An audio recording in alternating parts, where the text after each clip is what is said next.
Welcome to Scare Talk, a horror movie podcast for horror film reviews, ratings, rankings, and rumors. Now for your hosts, Danny, Joel, and Katrina.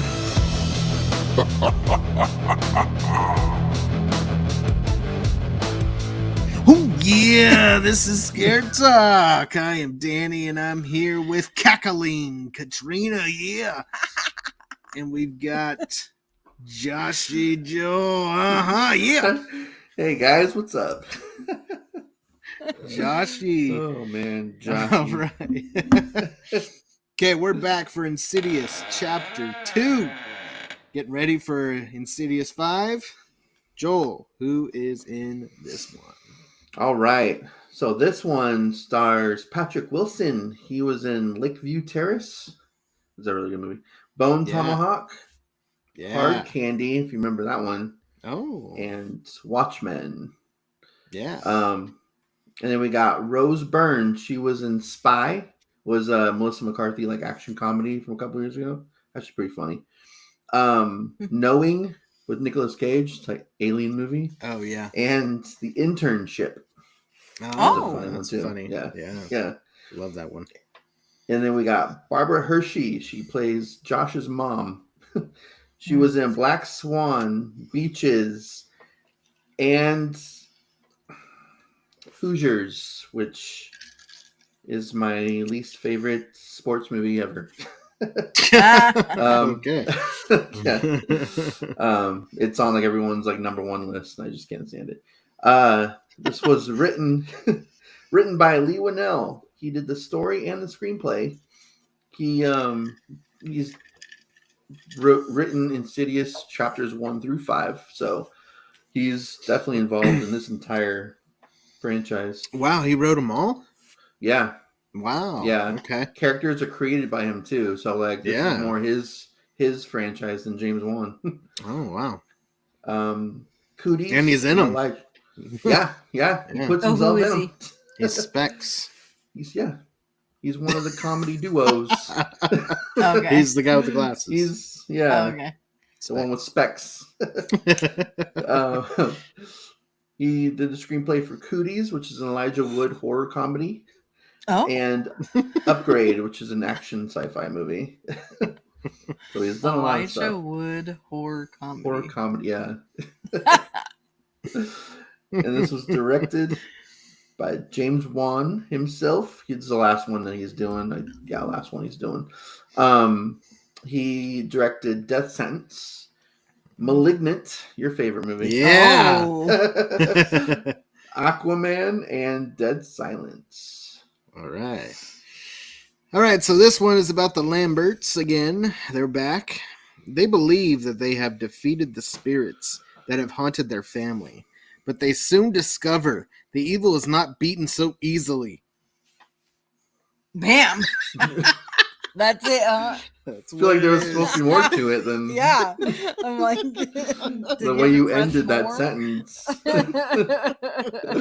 All right. Let's see what the critics and the people on the internet think of this one. All Katrina, right. take it away.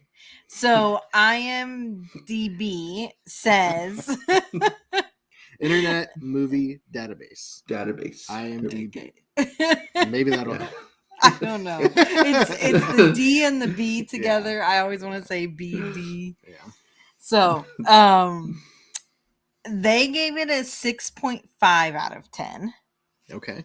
Just a little lower than the first one. A little lower. So the first one was 6.8. This one's 6.5. All right. And then we've got Rotten Tomatoes.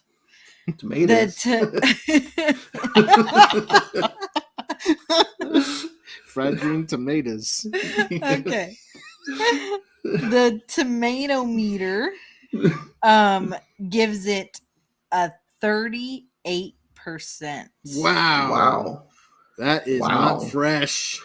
That is not. That is a rotten tomato. Because the first one was a 6.6 or something like that. 66. 66. Or 66, yeah. Wow. Yeah. All right. They were not a fan of this one. Yeah. And then the audience score was 57%. Wow. Okay. So both scores went down for this one. Mm-hmm. It did. Usually happens with sequels. You usually see a drop. But it's a bigger drop than I was expecting. I did not look those scores up ahead of time. So yeah. All right. What? No, I was going to say that's quite the drop. Not important. All right. Joel, anything you have to say is important.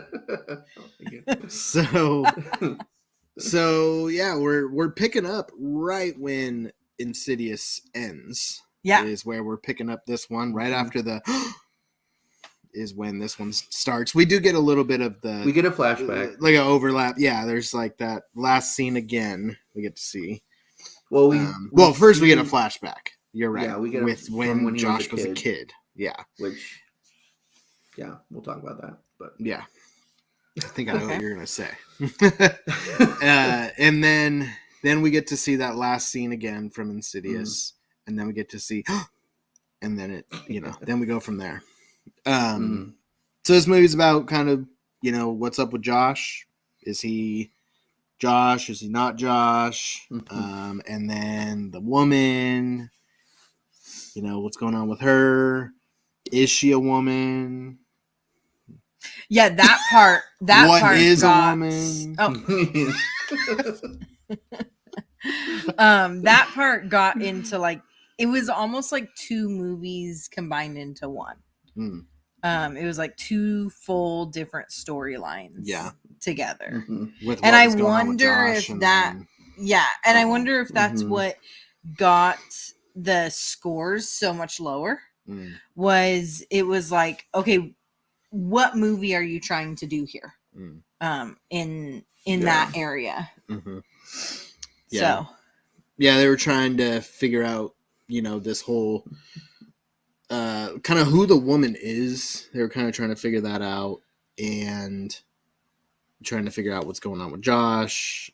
And there's still all the haunting stuff happening. So, you're getting all the, the sounds and, of course the wife is seeing things again. And, so you get all that like standard haunted house stuff too. Well, because this one I feel like was much more of a possession movie because he was from the very beginning. We knew he was possessed. They did take over his body. And he did act out in his possession by killing Elise at the end of the last one. And so we knew that. Yeah, we knew that going in. Yeah. So we knew he was possessed. The wife was still trying to figure that out. And so then it was like this storyline of let's figure out who this person is that possessed him. But there wasn't a clear explanation or understanding of why were we trying to figure out who this person is. Like, why were we trying to figure out the possessed person? I mean, eventually Elise you got there. Was leading them. Well, at the beginning, when they first started that whole thing, I don't remember it being super clear of why they were doing that. Like, I remember being like, why are we focusing on this? We need to focus on this. I remember feeling like that at the beginning of when they were going through this whole process. So I could see why the scores were lower. I didn't expect them to be like that much lower. Yeah, they're trying to cram in, like 2 movies worth of information, and these movies are not 2 hours long. Like they're shorter than that. So they like definitely jump to like conclusions pretty quickly in this movie to kind of wrap things up. As they go, a little more convoluted of a plot. And like some kind of convenience things. And then, like I said, kind of the rules get like a little wishy-washy with what you can do in the further, how you get out of the further, how you get in, and those different things. Now, with all that being said, I really like this movie a lot. I love the connection that it makes to the first one, with not only just continuing the story, but calling back to some of the stuff that happens in the first one and why those things were happening. So we learned that Josh. That's another thing about the further that they don't really explain. Why are you allowed to go back in time? Like, is there like a time frame in the further? I don't think so. I like that they made that connection, but then at the same time, it's like, how does that work? Yeah, it's something. They went more sci-fi in that than they did in the last movie. It's something you can't like think too detailed about, specific about. It's just like you kind of have to just buy it and be like, oh, that was cool. Yeah, it's like the cool factor. It's like, don't try to explain it. It's just cool. If you think too much about it, then it's like, wait, that doesn't make sense. And then you can start feeling more annoyed by it. But if you just allow yourself to be like, oh, that was so cool, then it's fun, and it's cool. And it makes you think, wow, they must have had this planned, from the beginning to have this second movie and these connections. I will say though, in that it's in the more sci-fi take on this, because that's basically what this movie is at this point. When you're going back in time and you're in the further, time isn't like it is in our present time. It's not like it's they talked about this in like The Haunting of Hill House and like and everything like that. It's like when you're in this in the state of like not being dead but not being alive, like there's time is not linear. Time is just, it's not. So I can see where they could go back in time because time works differently in this world than it does in ours.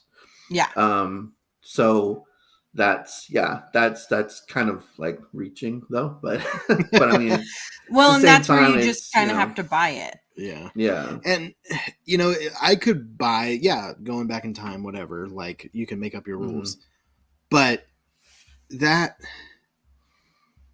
the Josh that was doing those things in the past already experienced those things.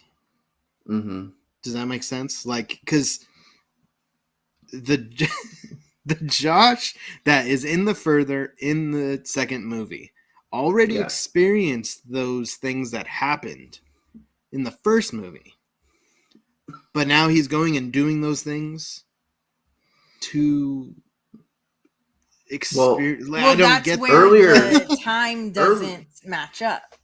Earlier, Josh got all of that wiped out. So the Josh. Well, I'm talking about the Josh from the first movie. Experienced the alarm on the door and everything. He experienced all that stuff, but he hadn't gone into the further until later. So how was he? So he went into the further in the second movie, or at the end of the first movie. He went further. Then he went back and did these things to trigger the characters, but he had already experienced those things in the first movie. So this is the thing. When he went into the further in the like middle of the first movie, after those things happened. When he went into the further, he was able to go back in time. Okay. And that manipulated what had happened before. I don't know. It's not. It makes sense in my head when I'm thinking it, but when I'm saying it out loud, I'm like, well, no. It's still where it's like an X-Files or Twilight Zone kind of episode. Yeah. When you're dealing with time travel, it is so hard to get it right because there's, you mess one thing up and the whole butterfly effect thing. You go back in time and do one thing, then the whole your whole life is different after that. There's so many different takes on time travel that it's. If you're gonna do it, you I gotta do it think right. about like in well, I think about in the first one, remember, like we were talking about on our last show about like he when all that stuff happened, remember, then he was so checked out, he was so like he didn't come home for hours and hours, and it was like he was so disconnected from what happened, so it was almost as if he was a different person, like it was like, how could the person who just experienced this like whole thing happening, then the next day go to work and stay at work all night and not even come home. And so it's like the person who didn't come home all night was the Josh who that hadn't happened to yet. But but then we saw kind of both parts. You know what I mean? I don't know. I think you were right before that it's just cool. Leave it alone. You know? Yeah. Yeah. But I mean, it does kind of like, because that's something that like we talked about in the last episode, is that didn't sit right. Like, why would he be acting like that? Why would he be so avoidant, so checked out? Yeah. And that kind of is like, oh, well, something was going on with him. Right. In that moment, he was being manipulated. Yeah. It is fun to theorize about time travel and stuff like this. Yeah. So don't really get to in horror podcasts or reviews. So so if you guys have any thoughts or ideas, explain it maybe. Maybe comment. It's easier than it sounds. I don't know. Yeah. It was cool. I was thinking, oh wow, that's really cool. You don't have enough time to really try to process and explain it in your mind while it's happening on screen, but it's just cool to see. Oh, that was from the first movie. Oh, cool. He's doing that now. Oh my gosh. Well, and doesn't that kind of happen like with the beginning of how it shows? Yeah, it goes all the way back to when he was a kid. That's right. Yeah. He travels back there. Yeah. What? Yeah, because he's in the picture as a kid. Young Josh is in the background of that picture. Yeah. It's cool, but it's like, okay. So is the further like a it's kind of like the Upside Down. Yeah, but when he's there, he's not the further Josh. He is Josh. He is the guy. He that's is true. Josh. He's not like a separate person. The further Josh or the other Josh, like what you would call the Upside Down Josh, is the one that's in the real world. Yeah. Anyways, my score is dropping a little bit as I'm talking about this. Oh man! Now you can see why the score is kind of. Yeah, I think you're probably right with some of that. And they decided to do the time travel thing in the second movie. Like, that's like a 5th, 6th, 7th in the franchise. Like, that's right before you go to space in your franchise. So overall, though, I did really like the movie. It gives you a lot of what the first one gave you, with the music, the atmosphere, the jump scares, the I feel like this one had a red look to it throughout a lot of the movie, which was a cool touch. I did like that. I like Elise and Carl, I think is her other dude that she used to work with. I like him. I like the story of the serial killer and stuff. I like all that stuff. It's still like dark. It's disturbing. It's again a lot for a PG-13 horror film. I thought this one was for sure going to be R rated. None of them especially are. with the serial killer. It's kind of a twisted story and concept, and it gets a little more graphic. In that area. Yeah, the content is more disturbing. The content for sure feels like more than a PG-13. Yeah. So there's a lot of positives that I have for this. But yeah, the time travel thing is definitely a negative. Which I think originally was a positive. Yeah, I think I did say, like, I like the connections. Yeah. But now I don't really like them. Now you're frustrated with them. That's what I said. We can't talk about it too much.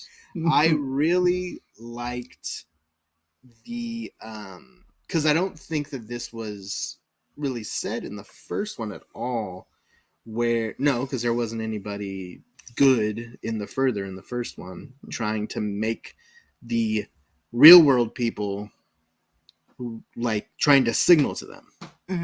So when he with the music playing the song on the piano, like that was so cool. When you find out that it was him who was doing it. He was like, I knew you would know. I was the only one who knew that. Yeah. That was so touching. Yeah. I was here the whole time. I was trying to reach you. Yeah. So it shows you that it's not necessarily just the haunting or the people trying to possess the living. Yeah. It can be someone in the further trying to signal to the living people. Too, like, I'm here, and that's what he was doing, which you see happened in the first one, happened when he was a child, apparently, and happened in the current time of the second movie. Which they could have just left all that other stuff out and just made it the second movie, the current time stuff, like the music on the piano and things like that. I think they could have left it there and it would have been better.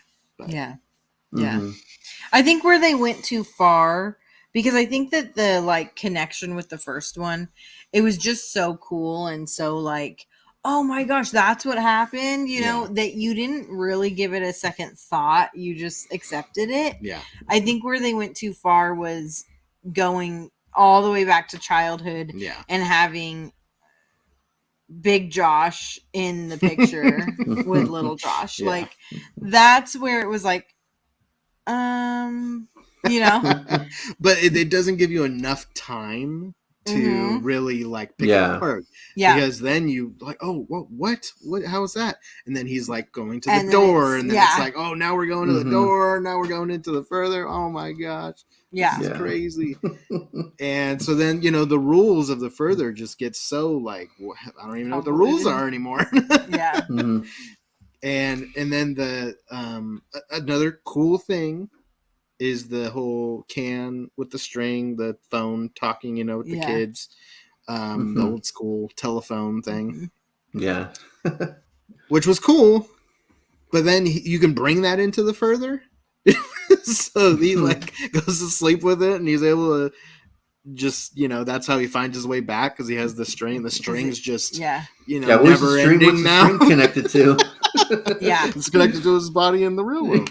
Yeah. So it's like, okay, and you can just bring that now. You can bring items into the further. And it was cool. Yeah, it was cool. It was a really cool way. And he's talking through it too. Like they can hear him.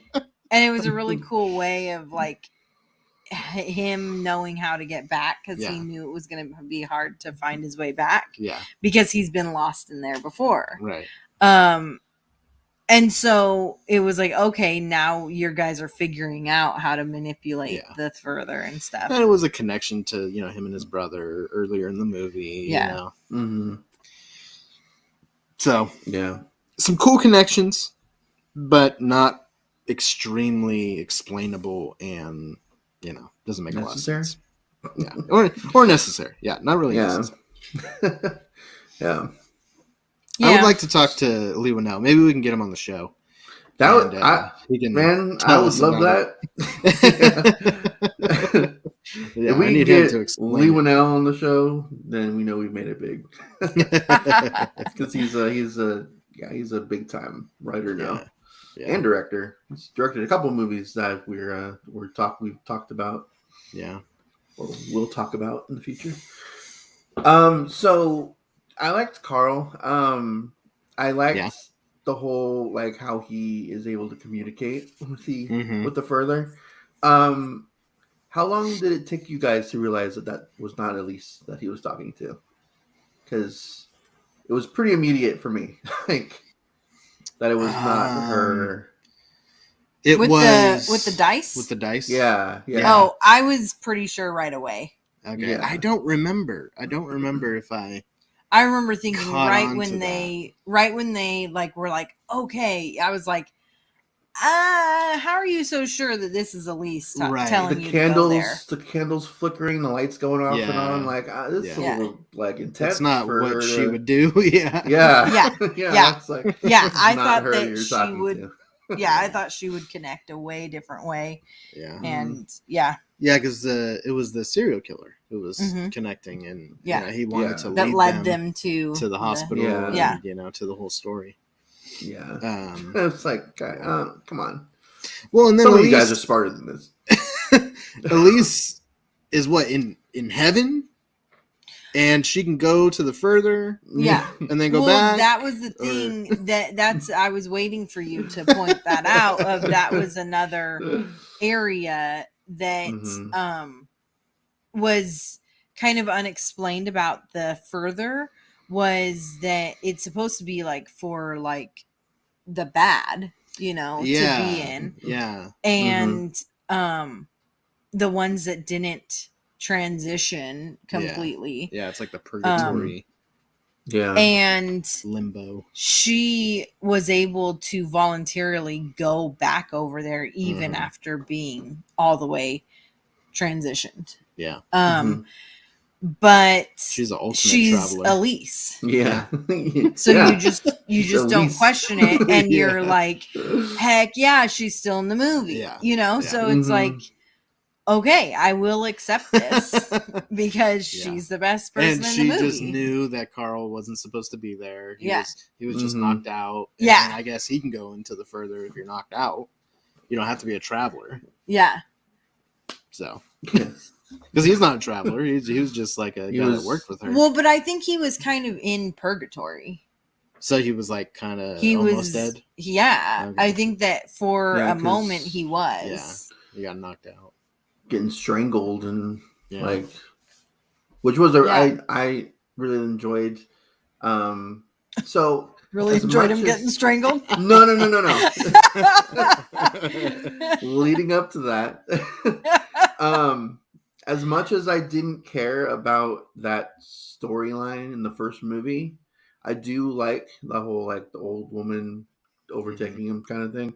I did like Patrick Wilson's acting when he was possessed in this movie. It was really good. I was like, wow, okay. A completely different character from the first movie. Yeah.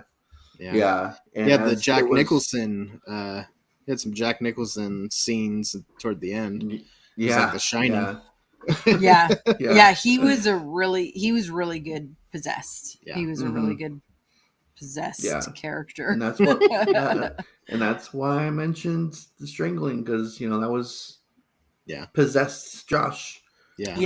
Strangling him. And I was like, I thought he was actually gonna kill him. I was like, this is a little intense for like you're just gonna go about your day after you've murdered somebody, like after you've well, he's got a lot of experience with murdering. That's true. I'm talking about like Josh when he gets, it's his body that would have done it, but he didn't end up getting killed. So I'm like, okay, but he did kill Elise, so I guess, she's down. So he's because he's not Josh. Josh is in the further. Well, so that was another thing that was a little confusing to me. because he killed Elise. But then later in the second movie, he's like talking to the woman, like talking to her like he's not completely possessed yet.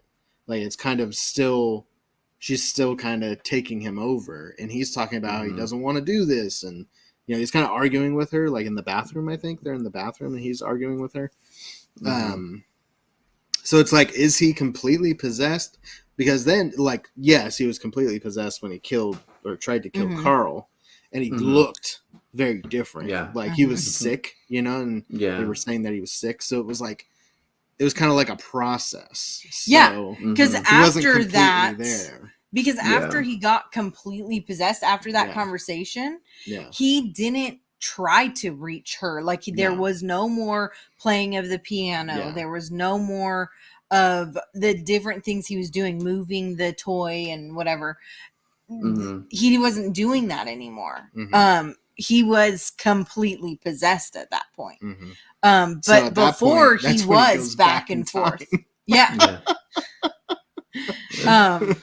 Because he was back and forth before, where he was like coming in as himself and able to try to reach her and whatever. And then, but he killed Elise right away.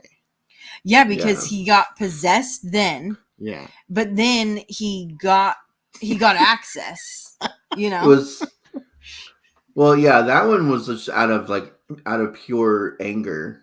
Because I mean, at that point, like, she took his picture. You don't take his picture. And it's just like, I don't like that, and kind of, it just it fuels this hate that possessed Josh had in him. And I mean, after she's calmed down a little bit, maybe he's able to like get back his former self a little bit more. And he needs to play the part too. Like he needs to, if he wants to stay alive, then he needs to play the part in order to not be caught. So she didn't do a very good job when his wife was playing her song, and he was like, "Why are you playing that?" Like, he got really angry and like really upset. I don't know, like, what is that? Like, what? It's like, that's not playing your part, dude. I don't know what you're doing, but like, you got really angry about a song for some reason. So there's definitely the jump scares in this one, just like the first one. This series is definitely jump scare heavy. But they're good. But not annoying. They're good jump scares because like you said in the first one, they mean something. Something actually happens.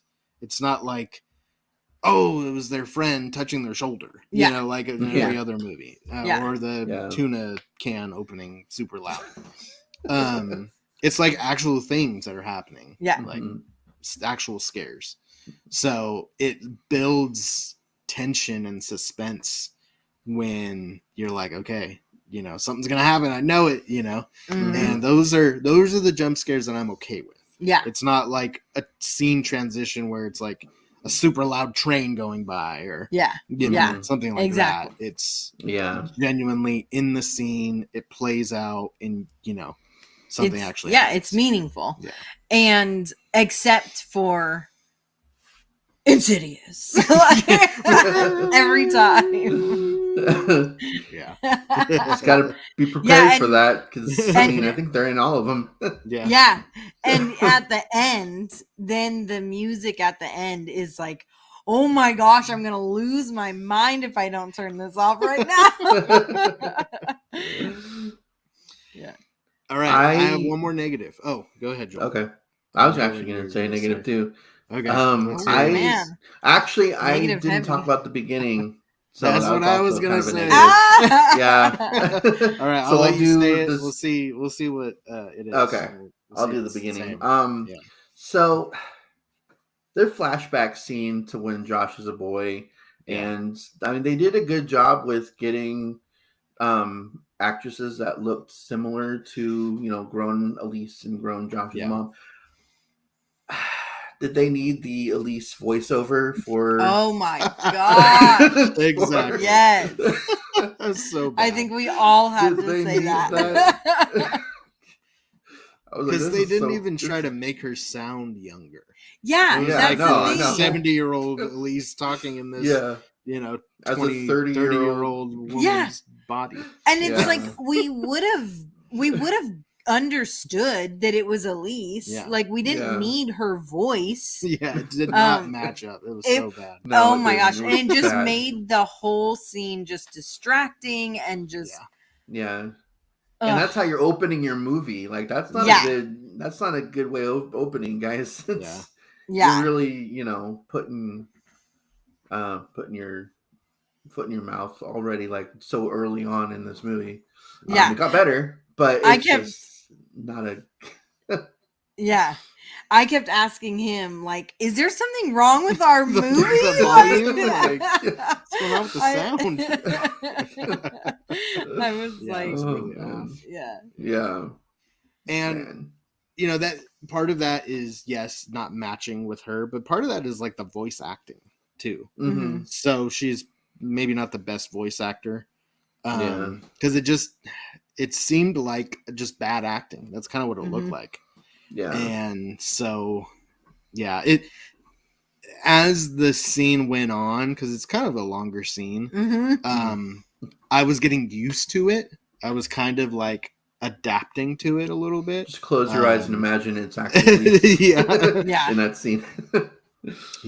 It was getting a little better, but right off the bat, you're like, what the heck is this? This is some big downgrade from the first movie. I hope the whole movie isn't like this.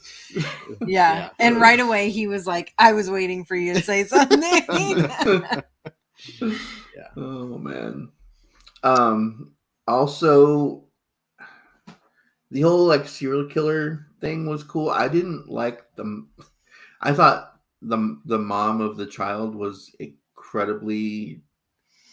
It just did an incredibly like overacting job in that role. When they go back in time and she's sitting on the bed and the mom walks in and gets all mad and like, what is this? And it's like, okay, you're trying too hard here in this. Because he wrote his actual name, right? He wrote his actual name on the picture. Yeah, that's not your name. That's what your father named you. I'm like, okay, well, you can calm down a little bit. She wanted a daughter, right? Isn't that what it was? She wanted a daughter. Yeah. Well, but I mean, part of that is because of how crazy she was, because of how ridiculous she was. That's what created this serial killer. Yeah. I just had a problem with the acting in that scene in particular when they go back in time and like. Well, and that's the thing that was in the further, right? Like, they were able to witness this thing that happened in real life years and years and years ago while they were in the further because they were in the room. Okay. Yeah. So this is the thing. So many things can happen. You have to just accept this is a new reality. Yeah. And you just have to choose to accept it. Yeah. Choose to accept it and it'll be okay. It's such a cool story that it's like, okay, I can forgive it. While you're watching it, I feel like you can buy it. You can forgive it. Just let it happen to you. It's okay. Watch it. You'll enjoy it. Just don't do a podcast review. Don't think about it later. Don't think of So that's the thing with this. Well, I'd only seen the second one probably once before recently because I didn't remember it at all. But the first one I have seen a handful of times, but I always forget exactly what happens. Every time I watch it, I'm like, oh yeah, that's right. You know, because it's not so straightforward of a plot. It's not predictable. And that's the same thing I can say about the second one. So I would say that that's a positive. because there's a lot that happens that you might forget some stuff. It's rewatchability. Yeah, it does have that rewatch factor. Mm-hmm. Yeah. So I think that's a positive. Yeah. Yeah. You don't have a whole lot of those. You know, I really liked it. I know, it's funny because all your positives are turning into negatives as you talk more. It's the logic behind it is where I have the issues. Yeah. But the movie itself, like just Insidious, the feel that you get from those movies, you're actually on edge. You're actually kind of scared. You're worried about the characters. Like you care about the characters. Yeah. You know, you care about Josh and the kids. You do. Yeah. So it does all the right things. Yeah. I feel like you care about him more than like on our first episode, we were comparing it a lot to The Conjuring. Yeah. And I feel like you care about these characters more than the characters from The Conjuring movies. It's interesting because it's the same guy. Yeah. Yeah. This is the what's Patrick their names? Wilson. What's their names though? The Warrens? Yeah, the Warrens. Yeah. The guy and the girl, the ghost hunters and that. Yeah. Patrick Wilson, the same guy. As Josh in this movie. Yeah. Oh, yeah. Okay. Yeah. Anyways, so yeah, it has all those things that I want in a movie, but then then you got this stuff. So it's I don't know. I'm debating in my head what my score's going to be. I don't know yet. Do you think this movie works as a standalone movie, or do you need Chapter 1 in order to watch it? I think you need Chapter 1. Watch it, yeah. Oh, in order to watch it and in order to appreciate it. Yeah. Mm-hmm. I feel like you need Chapter 1. You need that history with the old lady and Josh. You need that history. Obviously, you need the connections that they make to the first one. But I think you can watch it and enjoy it. I think you can. I think you and you could won't watch be like, it and what the heck? enjoy I need it. to go back and watch it. I can't watch this. Like, I think you could, watch it. You would have some questions, but I think it's an entertaining enough movie. Mm-hmm. Yeah, I think you could watch it and enjoy it, but have it to the level of appreciation of the different connections and the different and even the characters, being as invested in the characters and everything. I don't know that you would be as invested in the characters if you didn't see the first one. Yeah, that's true. Because there wasn't like a full, like a lot of character development and that kind of stuff. It jumped right to it. Yeah, you're already invested in them and they've already been developed. Yeah, so watching just this one and not the first one, I think that it's a fun movie because there is so much, so much to it. Yeah. And there's so much eeriness and scariness to it and just uncomfortableness. Is my best word for that. Discomfort. Yeah. Uncomfortableness. It's a word now. Yeah. But there's so much of that it's a good movie standalone. Yeah. But definitely would go pretty far down on a lot of the areas. Yeah. Yeah. Yeah, that's what I was, because like a lot of these franchises, and like I'll compare Conjuring to it. Like, even though I do like the Insidious movies more as a whole, you can watch Conjuring 2 without watching Conjuring 1 and know what's going on. It's a completely different story with same actors or same characters. But with this, it's because of how they ended Insidious Chapter 1, it is basically supposed to be like a 2-part movie. Yeah. Like Halloween 1 and 2 were meant to be the 2-part movie. It's a great same night. They're great. Yeah, same night. They're great like standalone movies, but they're supposed to be, one big movie. Yeah. And I think that's what this is supposed to be. Yeah. So because it's also the same, 2, right? It's not. Yeah. Well, I mean, Chapter 3, 4, and 5, like those are prequels. So I know until you get to Chapter 5, but Chapter 3 is not really. It's not a continuation. No. Chapter 3 is chapter 0. Yeah. Yeah. Yeah. Yeah, But like these movies 4. are great. Yeah, I think I may have watched it one time, like when it came out, and haven't watched it yet. So it's gonna be interesting. But these movies are supposed to be together. I feel like you can watch chapter 2 alone, but there's so much in it that you wouldn't know what's going on if you hadn't watched chapter 1, because he's already possessed in chapter 2. Like there's no unpossessed Josh. Like now he's in the further, but that's a whole other thing.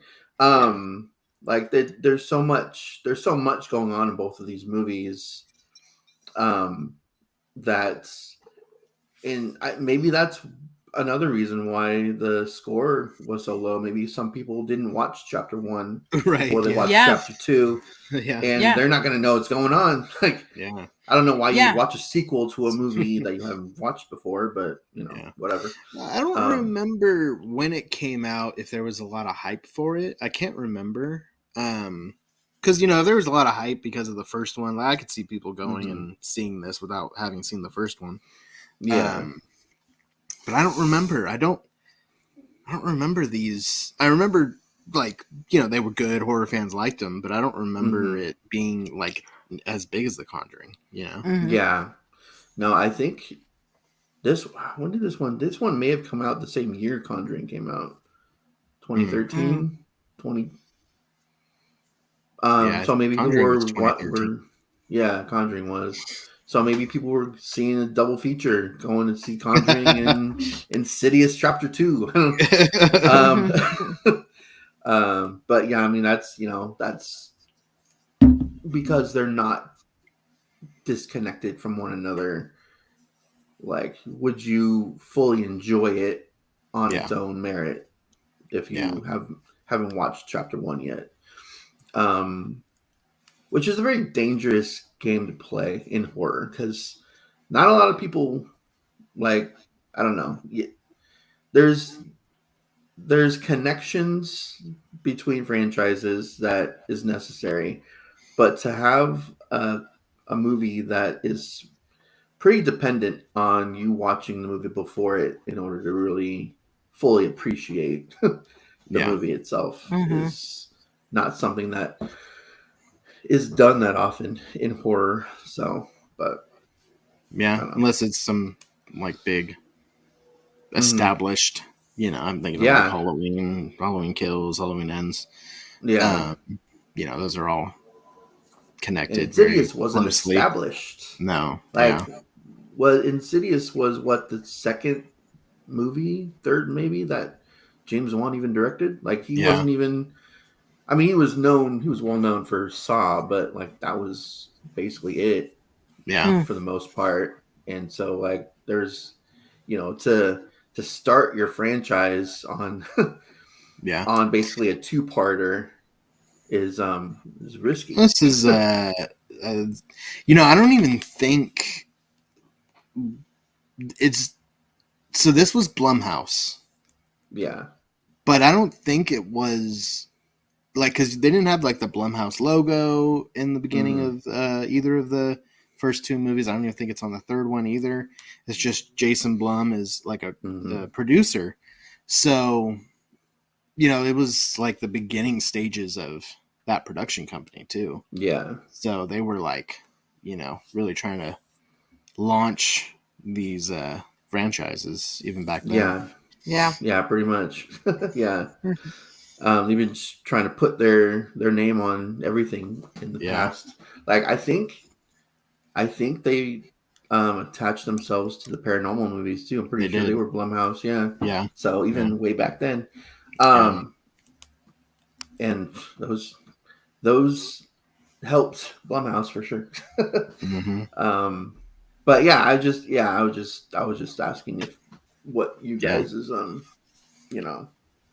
your thoughts on if this could be a standalone movie, or if you basically need it to watch Chapter 1 in order to understand what's going on.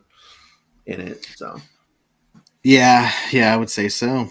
I don't want to tear it apart anymore. I don't want to think about it too much more. It's getting dangerous. So let's go ahead and grade it. I'm kind of bummed that we talk about it so much. So I'm trying to still go back to just my experience of watching the movie, how I felt at the end of the movie, trying to do too, and everything, because I ended this movie just like, man, I am loving this Insidious stuff. Like I don't usually end horror movies excited, or like feeling like, wow, that was a good movie. I end with like, what the heck did I just watch? Or like, and that's funny because these movies don't have happy endings. So there's always something that happens at the end of them. Yeah. Kind of like, oh man, what's next? It kind of gets you excited about what could potentially come next. Well, this one ends with that's the thing. Something that we never even touch on again, I don't think. Well, maybe. Like, who knows if another movie's gonna come from it? But like, they ended with like a family.